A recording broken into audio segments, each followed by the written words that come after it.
Études postsecondaires en français, chose que j'étais un petit peu confortable avec. Et j'avais aucune espèce d'idée qu'au Nouveau-Brunswick, il y avait deux langues qui se parlaient. Parce qu'il y avait une entente avec l'école où j'ai été, l'Université de Moncton. Et tout ce que j'avais comme relation, c'est le Nouveau-Brunswick pour moi était l'Université de Moncton. Donc, je ne savais même pas qu'est-ce qui se passait à l'extérieur. Je ne savais pas que l'anglais était une langue qui était quand même assez dominante. C'est que lorsque je suis arrivé le 10 janvier 2004, j'ai été extrêmement, d'une certaine façon, surpris parce que je ne savais même pas, j'avais même pas la capacité d'appeler un taxi parce qu'il fallait que je parle en anglais. Je ne savais même pas comment faire une phrase en anglais. Alors, j'ai passé 2 ou 3 semaines à faire mon épicerie à Walmart parce que c'est là où le taxi m'a amené. Je ne savais pas qu'il y avait d'autres places. Je mangeais des sandwichs froids pendant 2 ou 3 semaines. Je te jure. Oh là là. Donc, mais, dans la réalité, et là, il faut se débrouiller, il faut, dans le fond, essayer de survivre parce que tu es tout seul, tu n'as pas de famille, tu n'as pas d'amis encore, tu n'as pas de réseau, et il fait froid. Ouais, ça c'est la critique, hein, c'est la critique tout de suite. Justement, alors, il y avait une période d'adaptation, mais il fallait qu'elle soit courte, parce que tu n'as pas tout le temps nécessaire pour pouvoir le faire, il faut se nourrir, il faut sortir, il faut découvrir, il faut faire certaines choses. Alors, le réseau, les amitiés m'ont permis d'une certaine façon d'apprendre l'anglais, chose que j'ai appris comme troisième langue.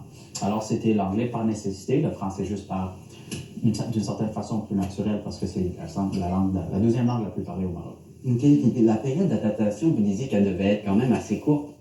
Qu'est-ce que vous voulez dire ça? Est-ce que vous pouvez plus aller en détail là-dedans? Parce que je pense d'une certaine façon, c'est que, comment que je te dirais, c'est qu'il y avait trop de choses à faire.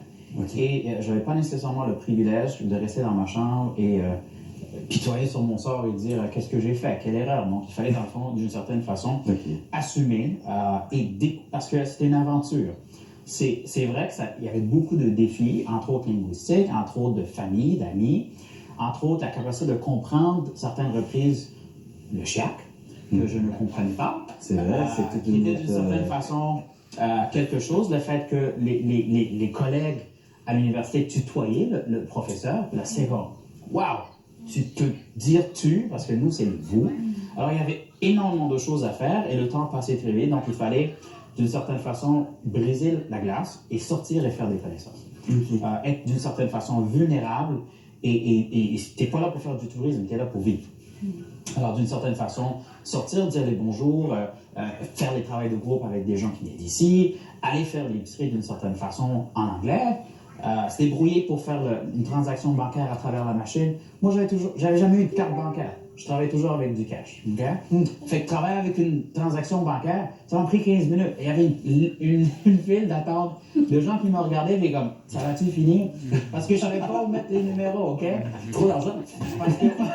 Parce que d'une certaine façon, mon initiation a été plus ou moins différente parce que je suis arrivé 2 semaines en retard.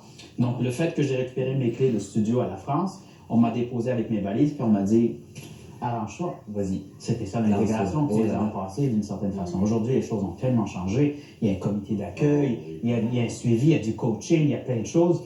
Fait que d'une certaine façon, il a fallu sortir de la coquille parce que je suis parti de l'enfant d'une certaine façon chuchoté de ses parents parce que j'étais le dernier, j'étais le Benjamin. Tout le monde faisait comme mission de prendre soin de moi. Mais le premier voyage que j'allais sortir, je le fais tout seul. Et il fallait que je me débrouille dans un nouveau pays, dans un nouveau climat, dans une nouvelle langue. Alors, ça a pris à peu près 2-3 mois et je pouvais dire que je commençais à avoir des amis, je commençais à faire des sorties. Et je commençais à dire des petits mots en anglais, mais ça sortait tout croche. Mais je m'arrangeais. Donc, ça, c'est comme vous avez décidé de choisir